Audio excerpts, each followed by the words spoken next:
प्रिय मित्रों, आज जो एक विषय आपके सामने मैं रखने वाला हूं और वो है हमारे जो पहली कलीसिया थी, सबसे पहली कलीसिया, सबसे पहला जो चर्च था, उसके बारे में मैं आपसे बात करूंगा।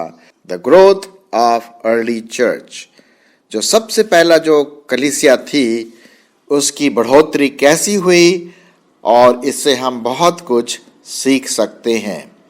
और आशा है कि आजकल के जो चर्च हैं, कलीसिया है, उससे कंपेयर करके देख सकते हैं कि कहीं हम और दूसरी तरफ तो नहीं मुड़ गए।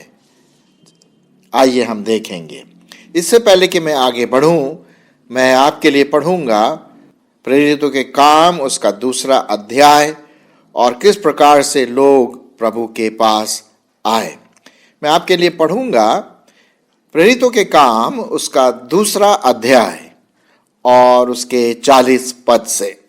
ध्यान से सुनिए। ये सबसे पहली कलीसिया थी जिसे हम कहते हैं चर्च।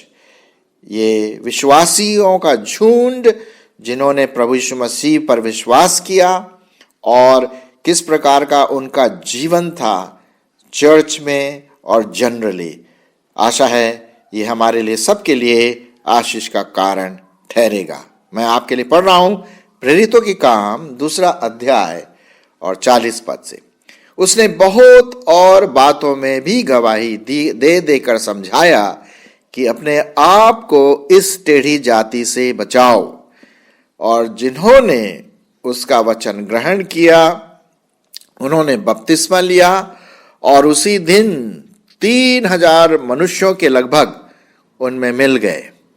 और वे प्रेरितों से शिक्षा पाने और संगति रखने में और रोटी तोड़ने में और प्रार्थना करने में लौलीन रहे। और सब लोगों पर भय छा गया और बहुत से अद्भुत काम और चिन्ह प्रेरितों के द्वारा प्रकट होते थे। और वे सब विश्वास करने वाले इकट्ठे रहते थे और उनके सब वस्तुएं साझे की थी। और वे अपनी अपनी संपत्ति और सामान बेच बेच कर जैसे जिसकी आवश्यकता होती थी बांट दिया करते थे। और वे प्रतिदिन एक मन होकर मंदिर में इकट्ठे होते थे और घर घर रोटी तोड़ते हुए आनंद और मन की सिधाई से भोजन करते थे और परमेश्वर की स्तुति करते थे। और सब लोग उनसे प्रसन्न थे और जो उद्धार पाते थे उनको प्रभु प्रतिदिन उनमें मिला देता था। हम देखते हैं मेरे मित्रों, मेरे प्रियो, किस प्रकार से जो पहली शताब्दी की जो कलीसिया थी, चर्च था, वो किस प्रकार से प्रभु में बढ़ती चली गई। पहली बात हम देखते हैं इस बढ़ोतरी में, इस ग्रोथ में, जो कि 41 पद में लिखा हुआ है। जब पतरस ने खूब दूसरों को बताया प्रभु यीशु मसीह के बारे में, किस प्रकार से प्रभु यीशु मसीह क्रूस पर मारा गया, गाड़ा गया और तीसरे दिन मुर्दों में से जी उठा और आज वो तुम्हें बचाने वाला है तुम्हारे पापों से, तो लोगों ने उसका वचन ग्रहण किया। 41 पद। सो जिन्होंने उसका वचन ग्रहण किया, अर्थात जिन्होंने उस पर विश्वास किया, अरे साहब ये तो मेरे लिए है, अरे ये तो उद्धार का मार्ग बता रहा, हम तो पापों में गिरे हुए थे। और कई लोग उसके पास आए और उन्होंने वचन ग्रहण किया। और क्या लिखा है? 3000 मनुष्यों के लगभग उस दिन प्रभु के पास आए और उन्होंने क्या लिया? बपतिस्मा लिया। बपतिस्मा लिया। सो हम देखते हैं कि पहली शताब्दी की जो चर्च था, कलीसिया थी, उसमें परमेश्वर का वचन का इम्पैक्ट, प्रभाव बहुत जबरदस्त था। मेरे ख्याल में, मैं जहां तक सोचता हूं, क्योंकि ये पवित्र आत्मा से भरा हुआ वचन था, पूरे अधिकार के साथ पवित्र आत्मा की सामर्थ्य में दिया हुआ वचन था, इसीलिए उन लोगों के मन छिद गए। उन्होंने परमेश्वर के वचन को ग्रहण किया।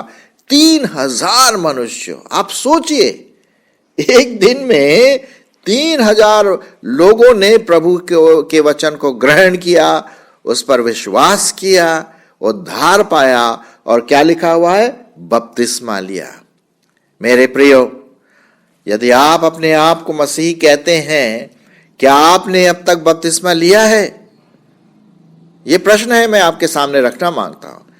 पहली कलीसिया के चर्च में ये देखते हैं हम कि जब उन्होंने वचन ग्रहण किया तो उन्होंने एकदम से बपतिस्मा लिया। बपतिस्मा का मतलब है कि पानी के अंदर जाना और प्रभु यीशु मसीह के नाम से बपतिस्मा लेना, पूरा डूबना मतलब पानी में डूबना 1-2 सेकंड के लिए इस बात को दर्शाता है कि हमारा पुराना मनुष्यत्व पानी के अंदर गाड़ा गया, और जब हम पानी में से निकलकर आते हैं ऊपर, तो ये दर्शाता है कि हम नए जीवन जो है उसकी ओर बढ़ेंगे। जैसा प्रभु यीशु मसीह मुर्दों में से जिंदा हुआ, हम भी उसी प्रकार से एक उपमा के रूप में पानी से बाहर आकर इस बात को दर्शाते हैं कि हम भी प्रभु यीशु मसीह के लिए जिएंगे। यह बपतिस्मा का अर्थ। बपतिस्मा किसी को क्रिश्चियन नहीं बनाता, बपतिस्मा किसी को विश्वासी नहीं बनाता। वो एक सिर्फ बाहरी रूप से एक चिन्ह है कि हमने अंदर मन में प्रभु यीशु मसीह को ग्रहण किया, उसके नाम में हम दफन हुए और अब नए जीवन की ओर बढ़ते हैं। तो उस दिन 3000 लोगों ने प्रभु पर विश्वास करके बपतिस्मा लिया।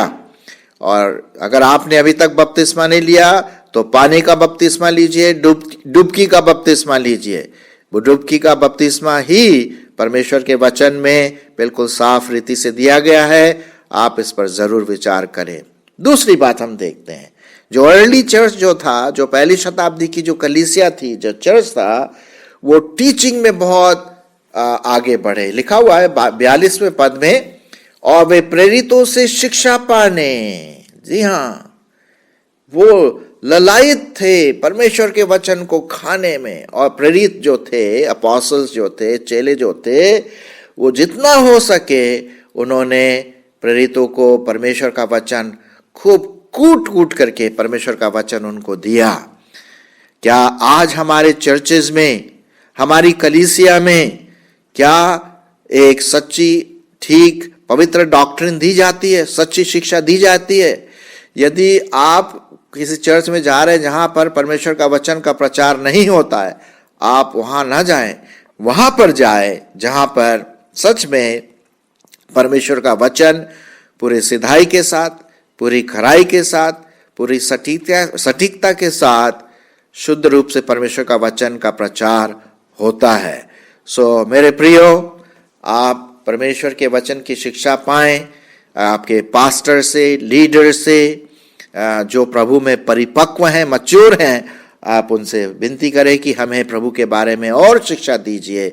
सिर्फ दूध से काम नहीं चलेगा, अब आपको ठोस पदार्थ खाना है अपने आत्मिक शरीर को हिष्ट पुष्ट बनाने के लिए। तो वे प्रेरितों से शिक्षा पाने और संगति रखने में। तीसरी बात हम देखते हैं, फेलोशिप, संगति बहुत इंपॉर्टेंट है। इब्रानियों के 10वें अध्याय 25 में क्या लिखा है? जैसे जैसे अंतिम दिन तुम आते देखो, वैसे वैसे तुम एक दूसरे के साथ संगति करना न छोड़ो। अगर हमने संगति छोड़ दी तो हम सूख जाएंगे। हम देखते हैं तीसरी बात कि जो पहले कलीसिया की जो लोग थे, चर्च के लोग थे, वे संगति करते थे, एक दूसरे के साथ जितना हो सकते थे मिलते थे, ताकि वो परमेश्वर के वचन में, परमेश्वर में मजबूत बने। और वे सच में मजबूत बने। हम आगे देखेंगे इसको। तो हम देखते हैं यहाँ पर संगति रखना बहुत इंपॉर्टेंट है। एक लकड़ी अगर हम जलाएंगे तो बड़ी जल्दी जल जाएगी और उसकी आंच, उसका प्रकाश बहुत देर तक नहीं रहेगा। लेकिन जब ढेर सारी लकड़ी जलेंगी तो आंच भी बहुत अच्छी आएगी, गर्माहट भी खूब अच्छा होगा और बहुत देर तक जलती रहेगी। उसी प्रकार से हम संगति करें अपने विश्वासी भाई बहनों के साथ, आनाकानी ना करें, क्योंकि कई क्या होता है, आनाकानी करते हैं, संडे को भी काम करते हैं, संडे को भी उल्टे सीधे इधर उधर जाते हैं, इसके बजाय कि परमेश्वर के घर में जाए, विश्वासियों के साथ मिल करके आराधना करें। ऐसा ना हम करें मेरे दोस्तों, नहीं तो हम सूख जाएंगे, हम बर्बाद हो जाएंगे। संगति करने से हम पक्के होते हैं। फिर चौथी बात हम देखते हैं कि संगति के साथ साथ रोटी तोड़ने में और प्रार्थना करने में क्या थे? लवलीन थे। रोटी तोड़ने का मतलब है परमेश्वर प्रभु भोज लेना। क्या आप प्रभु भोज लेते हैं अपने चर्च में? जरूर लीजिए। अगर प्रभु भोज लेने के लिए आपके पास्टर बोलते हैं कि भाई जो बपतिस्मा लिया है वही प्रभु भोज लेगा, तो आप बपतिस्मा लीजिए और प्रभु भोज लीजिए, क्योंकि परमेश्वर का वचन कहता है, यीशु मसीह ने कहा मरने से पहले, अपने मृत्यु से पहले अपने चेलों के साथ जब वो प्रभु भोज कर रहा था, जिसे हम लॉर्ड सपर कहते हैं, तो उसने कहा मेरी यादगारी में यही किया करो। तो आप प्रभु को याद करें, जितने बार भी आप मिलते हैं आप याद करें और प्रभु भोज में शामिल हो। जो दाखरस प्रभु का लहू बताता है और रोटी जो यीशु मसीह की देह बताती है, वो हमारे लिए तोड़ी गई, लहू बहाया गया ताकि हम उद्धार पा सके। तो मेरे मित्रों, आप प्रभु भोज में जरूर शामिल होइए, लेकिन ये देखिए कि आपका जीवन पवित्र ठहरे, प्रभु से माफी मांगे, दूसरों से माफी मांगे और प्रभु भोज में शामिल हो। और फिर वो क्या करते थे अर्ली चर्च? प्रार्थना करने में लवलीन रहे।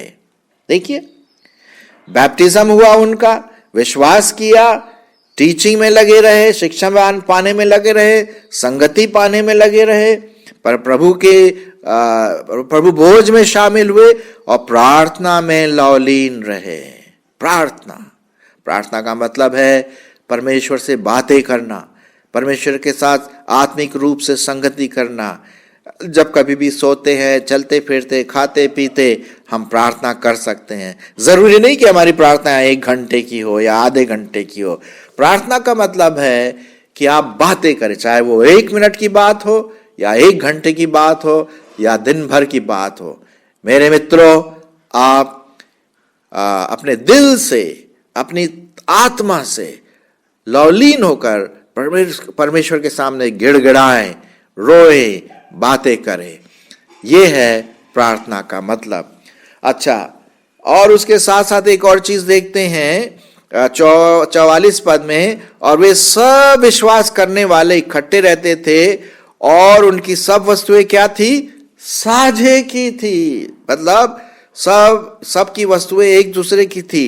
कोई नहीं कहता भैया ये मेरा स्कूटर है, इसको मत छूना। हाँ, नहीं। अगर किसी को स्कूटर की जरूरत पड़ती थी तो मतलब मैं उस स्कूटर इसलिए बोल रहा हूं, आजकल के जमाने में जो भी उनकी चीजें थी सब शेयर करते थे। और 45 पद में क्या लिखा है? और वे अपनी अपनी संपत्ति और सामान बेच कर जैसी जिसकी आवश्यकता होती थी बांट दिया करते थे। यह है शेयरिंग, यह है एक दूसरे की सहायता करना, यह है प्रेम, यह है प्रैक्टिकल लव जो हम परमेश्वर के वचन में देखते हैं।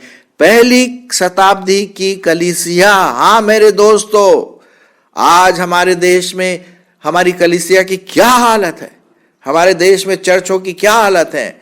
लोग पॉलिटिक्स में जा रहे हैं, राजनीति में जा रहे हैं, चर्च के अंदर पॉलिटिक्स हो रहा है। क्या यही परमेश्वर का वचन कहता है? जी नहीं। हम देखते हैं कलीसिया जो थी, पहले चर्च का जो चर्च था, उनमें आपस में एक मेल मिलाप था, एक प्रेम था, एक दूसरे के प्रति बड़ी चिंता थी कि कहीं किसी दूसरे को कमी ना हो। यह है पहली कलीसिया का चर्च। वे अपनी संपत्ति बेच कर जिसको जैसी आवश्यकता होती थी बांट दिया करते थे और सब वस्तुएं साझे की थी। यह है असली कलीसिया। क्या आपकी कलीसिया ऐसी है? क्या हमारी कलीसिया ऐसी है? मैं तो परमेश्वर का धन्यवाद करता हूं। हम जिस अनुग्रह प्रार्थना सदन में जाते हैं, हमारे पास्टर जी तो हमें भैया डांटते रहते हैं, हाँ, कि अगर तुम ठीक से नहीं चलो, परमेश्वर का वचन ऐसा कहता है, परमेश्वर का वचन ऐसा कहता है, और अच्छी तरह से प्यार से डांटते ताकि हम विश्वासी अगर गलत रास्ते में जा रहे हैं तो सही आ जाए। और क्या आपका चर्च इस प्रकार का बातें करता है जैसा मैंने अभी आपके सामने रखा? बैप्टाइज्ड वाले लोग, परमेश्वर का वचन ग्रहण करने वाले लोग, परमेश्वर की शिक्षा पाने वाले लोग, संगति में एक दूसरे के साथ बढ़ चढ़कर प्रभु भोज लेने वाले, प्रार्थना करने वाले, शेयरिंग करने वाले, ये बहुत ज़रूरी है। अगर हमारे चर्च में ये बातें नहीं हैं तो ये बहुत दुख की बात है, और परमेश्वर कितना ग्रीव होता होगा, उसको कितनी दुख पहुंचती होगी कि उसकी कलीसिया के लोग आपस में झगड़ रहे हैं, मारपीट कर रहे हैं। कई चर्चेज में ताले लग चुके हैं, पुलिस वहां पर खड़ी है। क्या ये पहली शताब्दी के चर्च के अनुसार है? कभी नहीं।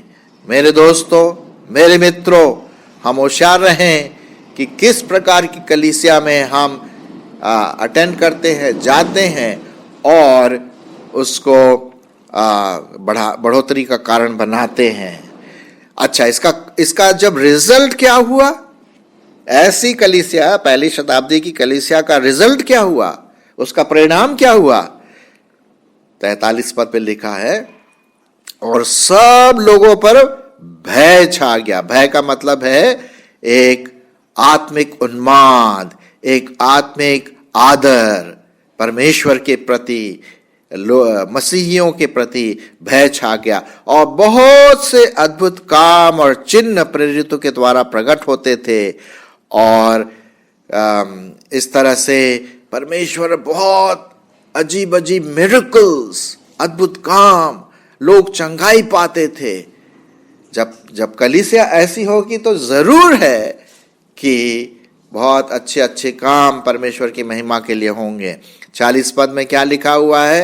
मैंने 46 पद में लिखा है, और वे प्रतिदिन एक मन होकर मंदिर में इकट्ठे होते थे और घर घर रोटी तोड़ते हुए आनंद और मन की सिधाई से भोजन करते थे और परमेश्वर की स्तुति करते थे, और सब लोग उनसे प्रसन्न थे, और जो उद्धार पाते थे उनको प्रभु प्रतिदिन उनमें मिला देता था। हालेलुया, आमीन। ऐसी कलीसिया चाहिए आज हमारे देश में, हमारे भारतवर्ष में।